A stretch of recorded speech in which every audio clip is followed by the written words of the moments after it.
तो अच्छा ये बताएँ कि अगर फ़र्ज़ करें प्रोफ़ेसर के साथ कॉन्टैक्ट एस्टेब्लिश हो गया, देन नेक्स्ट स्टेप क्या होता है?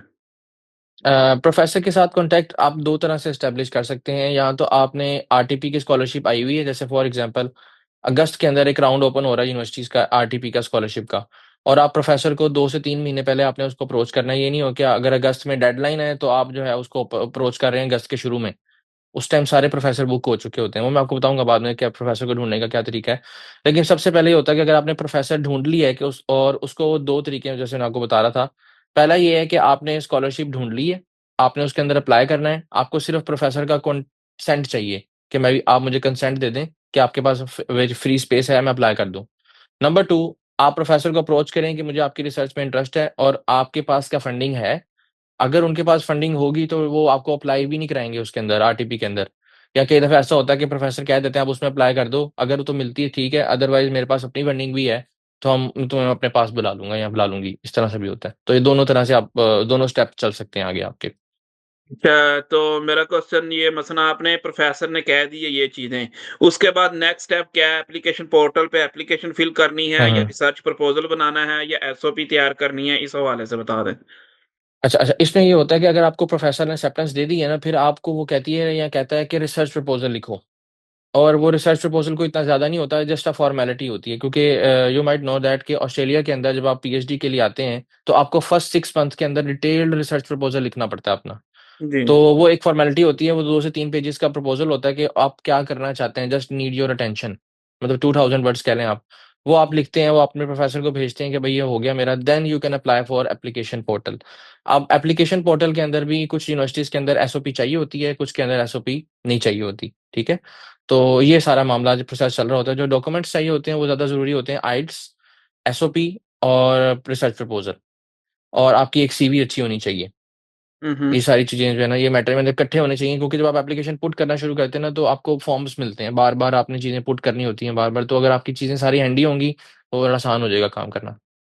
अच्छा, मसलन आर्ट्स के बगैर गुज़ारा नहीं है ऑस्ट्रेलिया में, कि वेव ऑफ भी जी, मिल जी, सकता आइट्स आइट्स के बगैर आपको अनकंडीशनल ऑफर लेटर मिलता है। क्या मतलब सॉरी, कंडीशनल ऑफर लेटर मिलता है, सॉरी, अनकंडीशनल नहीं, कंडीशनल। इसमें ये होता है कि अगर आपके पास कंडीशनल ऑफर लेटर है, तो आपको टाइम देते हैं वो 1 महीने का या 1.5 महीने का, कि उसमें आप आइट्स कर लें और फिर आपको स्कॉलरशिप मिल जाएगी। अच्छा, एक बात और बता दूँ आपको मैं, यहाँ पे ये रूल है कि अगर जिस बच्चों ने यहाँ से भी मास्टर्स किया हुआ है ना, या बैचलर्स किया हुआ है ऑस्ट्रेलिया से, उनको भी पीएचडी में बैठने के लिए एक इंग्लिश लैंग्वेज का टेस्ट होता है इनका लोकल, वो देना पड़ता है। है। हुँ, तो हुँ। आइट्स के बगैर एग्ज़ाम्पशन नहीं है, ऑस्ट्रेलिया में आइट्स के बगैर गुज़ारा नहीं है। You have to give आइट्स। अच्छा एप्लीकेशन फ़िल करने के लिए कुछ यूनिवर्सिटी में मुझे पता है कि जीएसटी भी आजकल चाहिए, वो जीएसटी क्या होता है? जीएसटी है genuine student a, T test test. Genuine student test, या कह लें आपके जीएसटी या जीटीई पहले होता था ये। जी। उसके अंदर 4 या 5 क्वेश्चन्स किए जाते हैं, आपसे पूछा जाता है कि भई why you want to come to Australia, why this university, और व्हाई दिस रिसर्च, और व्हाई दिस पर्टिकुलर फील्ड। और वो आपने बतानी इसलिए ज़रूरी होती है क्योंकि आपकी पहले वाली जो डिग्री है वो आपकी रिसर्च डिग्री से मैच करनी चाहिए। ऐसा नहीं है कि आपने पहले कंप्यूटर साइंस में रिसर्च की है और अब आप जो है वो बायोलॉजिकल साइंसेज़ में प्रॉपर्ली आना चाह रहे हैं। तो वो एक ना कॉन्ट्रडिक्शन क्रिएट हो जाती है, फिर उसको कहा जाता है कि ये जेन्युइन स्टूडेंट नहीं है और ये जो है ना सिर्फ़ अपने मुल्क से निकलने की कोशिश कर रहे हैं। अच्छा तो ये यूनिवर्सिटी कंसीडर करती है इसको एप्लीकेशन एक्सेप्टेंस और रिजेक्शन हुँ। में के ये बाद के प्रोसेस हैं?